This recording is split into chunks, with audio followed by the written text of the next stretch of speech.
Welcome to the NFL offseason recap series, and today is about the newest, freshest power rankings for the AFC South. A popular division? No, but a mildly interesting one heading into the 2022 NFL season. I'm your football expert, Brandon Perna, and today I want to determine if any of these teams did enough this offseason via free agency and the draft to topple the Titans. Or is Mike Vrabel's penis in the most danger it's ever been?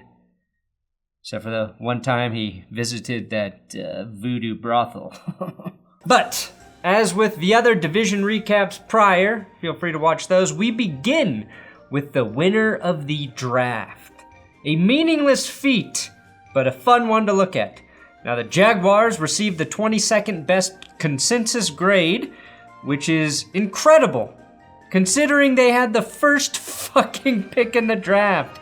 The Colts finished way ahead of them at 12 without a damn first rounder. The Texans 11th and Tennessee finished with the 7th best consensus draft grade. I don't really buy that because they traded away their second best offensive player during the draft, but this hints that possibly they hit in the other rounds. Let's start though by looking at the Jacksonville Jaguars. It's hard to overstate how much of a net positive it is going from Urban Meyer to a Super Bowl champion head coach in Doug Peterson.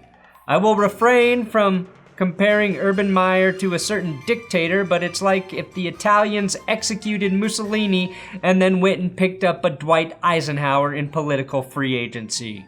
Nothing flashy, but he's out there to get the job done. Unfortunately, I don't know if Trent Baalke can match that level of competency as GM. The massive overpay for wide receiver Christian Kirk was the defining moment of free agency. It basically opened a can of worms that sparked the Tyreek Hill trade, thank you, and the Devontae Adams trade, fuck off Raiders. So that was batshit crazy, but probably not as crazy as taking a guy with 9 career sacks, number 1 overall in the draft. Now, for about a year, the number 1 overall pick looked like a 2-horse race between Aiden Hutchinson and Kayvon Thibodeau. And Trent Baalke said, no thank you, I'll take the guy who was projected to go in the middle of the first round. John Gruden and Mike Mayock may be out of the league, but their spirit lives on through Baalke. Now, there were, of course, a couple moves I liked this offseason for the Jags. Paying Brandon Scherff at guard was a big step forward in protecting Trevor Lawrence if he can stay healthy, as was third-round rookie Luke Fortner. Jacksonville spent a lot of money, which means they added a lot of new players, including tight end Evan Ingram from New York and Raiders wide receiver Zay Jones to also help Trevor Lawrence in the passing game. Now, Ingram did help turn Daniel Jones into a perennial All-Pro, so nothing will go wrong there. The Jags are also set at middle linebacker for a while, spending their 2nd and 4th picks on Devin Lloyd and Chad Muma. Now that was after signing one of the rare impactful players from the Falcons defense in Foye Oluokun, who led the NFL in tackles in 2021. They also drafted cornerback Gregory Jr. in the 6th round. I can't seem to find his last name anywhere though. Overall, I think the Jags got better, which is almost always the case for the worst team in football.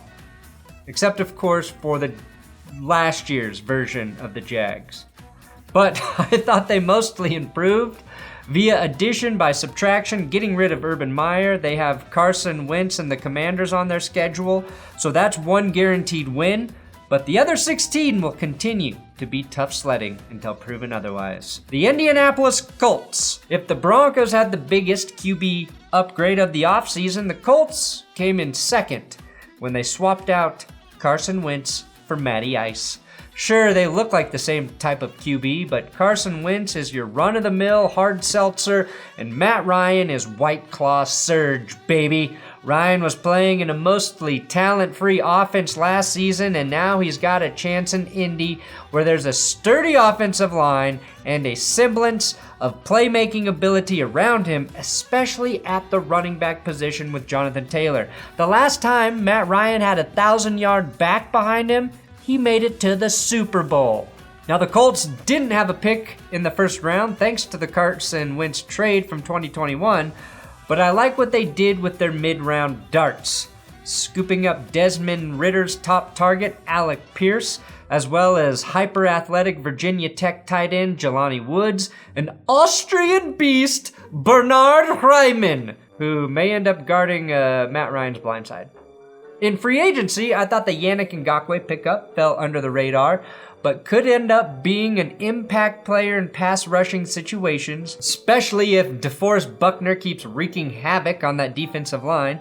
If the Matt Ryan addition didn't signal that the Colts are going for it this year, how about the signing of 32-year-old corner Stephon Gilmore, who didn't really show any signs of slowing down last year in Carolina once he got on the field. Now, Gilmore is still ahead of Rory, but below Lorelei in my Gilmore power rankings. Although I've heard there's some injury concerns with Gilmore in terms of being able to play all 17 weeks in a grueling NFL season, which is why he wasn't signed immediately. Now, if you want to ask the question, did they address their biggest weakness? I think they may have with the Matt Ryan trade at quarterback, and adding Dennis Kelly at tackle plus Ryman at tackle, doubling down on protecting that QB. Dennis Kelly, by the way, has the same number of career touchdown receptions as wide receiver Paris Campbell, who they drafted in 2019. The real winner is Matt Ryan, who went from one of the worst rosters in the league to a very solid and well-coached Colts team that should have been in the playoffs last season. If you're going to make a splash in fantasy football this year, maybe look to Michael Pittman Jr., who had over 1,000 receiving yards with Carson Wentz. I feel like he's a 1,300-yard receiver with Matty Ice, who can put it wherever he wants. And I've got a very important announcement. For the entire month of June, Benchwarmer Brew, my coffee company, is celebrating 10 years of That's Good Sports with a 10% discount. Probably wishing I'd been around 20 years, so it's 20%, but 10% with the promo code Big Dick Decade. All one word, promo code Big Dick Decade. Just buy my coffee so you can use the promo code Big Dick Decade. Father's Day's coming up, and get your dad some legal drugs. The Tennessee Titans. Now, the Titans were probably the most underwhelming one seed in recent football memory, scoring under 25 points per game, losing games to the Jets and Texans in the regular season, and then finishing one and done in a home playoff loss to the Bengals. And we know disastrous home playoff losses can effectively end careers for quarterbacks. Just ask Jake Plummer or Jake Delhomme or Patrick Mahomes. That last one, I'm trying to wish into existence. That said, it's not shocking that the Titans spent a third-round pick on Liberty QB Malik Willis following Ryan Tannehill's 3-pick meltdown in the divisional round. It's also not shocking that Ryan Tannehill doesn't want to actively help Malik Willis take his job. I don't think it's my job to mentor him. What was shocking about this offseason was when the Titans swapped out A.J. Brown for Arkansas receiver Treylon Burks. Now, the Titans were not exactly deep at wide receiver last season. A.J. Brown played 13 games and led the team with 869 yards. Julio Jones was a non-factor, and Nick Westbrook-Ikhine was probably their most reliable pass catcher when Brown wasn't available. So why get rid of A.J. Brown? I guess if you think you can get similar production for about 1/6 of the price, you make that deal. Why do you think iPhones are still made in China? Unfortunately, the first news we got about Treylon Burks was that he couldn't make it through his first NFL practice due to poor conditioning. Not altogether shocking for a guy who showed up to the combine over 240 pounds. Kelvin Benjamin might be off the hot seat as the victim of shitty fat receiver jokes if Burks doesn't get into shape soon. I'm not going to overreact to much of this, and I think we should all have learned a lesson from Jamar Chase's rookie preseason, but Burks has the additional pressure of replacing a Pro Bowler. Burks also hunts wild hogs with his bare hands. So yes, I am scared of making him angry. That said, how does someone whose job is literally running sprints ever get out of shape? Becoming overweight while playing wide receiver in the NFL seems like something scientists should study. Now this season, Burks will be paired up with one of my favorites, Robert Woods, who was a nice add for the low price of a 6th round pick.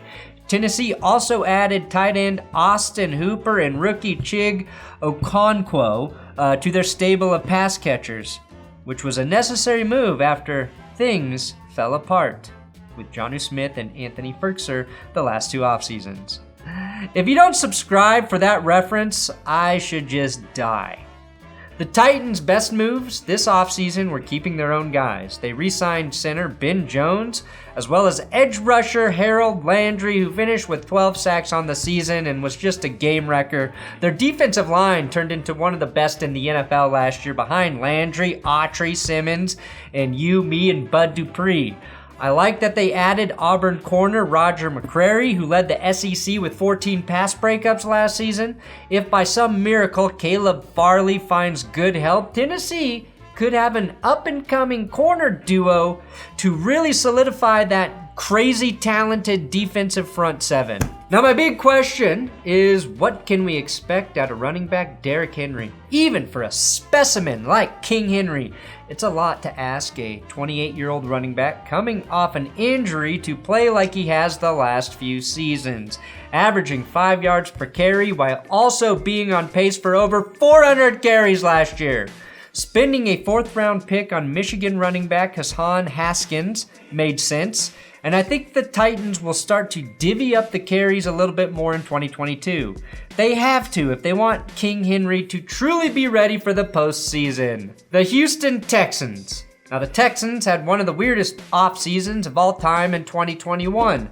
After that public feud with Deshaun Watson that turned into an episode of Law & Order SVU, the Texans bizarrely signed something like 57 free agents, none of them particularly good, and then spent their first draft pick, a 3rd rounder, on a giraffe-necked QB out of Stanford with just 18 touchdown passes in college. Fast forward 1 year later, and they're still a deeply confusing franchise, especially with the Lovie Smith hire. Why fire your head coach, David Culley, who exceeded expectations, only to settle for Lovie Smith, who was already your defensive coordinator? Is it because you realized he was the only one who would take the gig? 100% I believe so. That said, they have a little bit of direction and, dare I say, momentum? A little wind under their weird Christian sails? Davis Mills had the 2nd best season of any rookie QB in 2021. The Texans were miraculously able to pawn off Deshaun Cosby for 3 first-rounders and more, and they used that first pick on a game-changing player, LSU cornerback Derek Stingley. Win.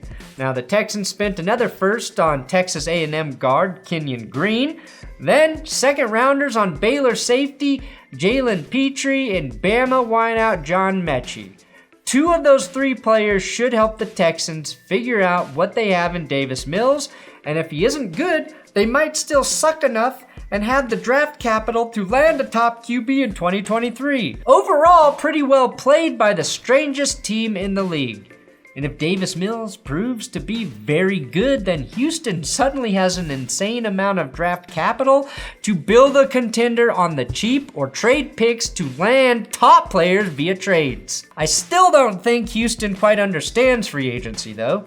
Last year they added Rex Burkhead, Phillip Lindsay, Royce Freeman, and Mark Ingram to a backfield that already had David Johnson, only for 31-year-old Rex Burkhead to emerge as the feature back with 3.5 yards per carry. Maybe dumb shit like that is why David Culley is gone. I don't know. Did Rex get the most carries because he was the best running back on the team? Or does he get favorable treatment for most resembling Jack Easterby? It's hard to say. The Texans lost linebacker Jacob Martin and safety Justin Reed, but of course they gained the services of all-stars like Deshaun Hamilton, Isaac Yiadom, and Andy Janovich. All of the best players from the 2018 Broncos that went 6-10. They did extend Brandon Cooks to a big deal, probably more than you'd want to give 29-year-old wide receiver, but shit, it's better than spending $20 million on 10 different replacement level players, which is their other go-to move under Nick Caserio. There's no way to say whether or not the Texans addressed their biggest need because they had too many. So who wins the AFC South? Who gets the illustrious ranks of most powerful? Well, let's start at the bottom. Number 4, it is the Jacksonville Jaguars. I say that cautiously because the Texans are the Texans, but based on last season, Davis Mills looked better than Trevor Lawrence, and he had just as little to work with. I'm not calling T-Law a bust yet, and of all the rookies, I feel like he can make the biggest leap in year 2. But the Jags are the Jags. Number 3, the Texans. Maybe Lovie Smith, who did coach the Bears to the Super Bowl, is better than David Culley. His beard should make him the best coach in the NFL. Number 2, I have the Titans falling to this spot after finishing with the best overall record in the AFC last year. I'm high on their defense, like very high. And if I'm wrong, in this moment, it will be because that defense makes me eat my words, and I will eat them. Oh, I will eat them harder than Traylon Burks eats anything that's in front of him. And number 1, I've got the Colts. Not only do they have Matt Ryan, they have Big Dick Nick Foles to back him up as he reunites with his coach Frank Reich. That combo should already have Tom Brady shaking in his fucking Uggs. What happens when the Colts get a 28-3 lead against the Bucs in the Super Bowl and then switch to Nick Foles at halftime? Oh, I'll tell you, it's the greatest blowout in Super Bowl history. That's what happens. Boom, and that is your AFC South recap. I've done the AFC West, the AFC East, and the NFC West. Feel free to check out any of those videos right now. And subscribe.